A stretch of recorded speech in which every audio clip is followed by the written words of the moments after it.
Water చేసించండి. బియ్యం పిండి, corn flour.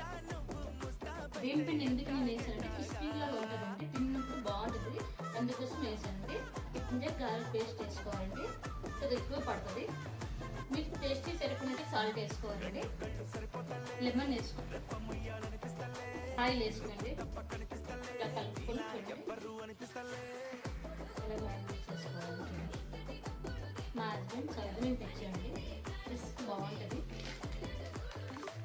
మనం ఓవెన్ చేసుకుంటాము. ఓకేనా?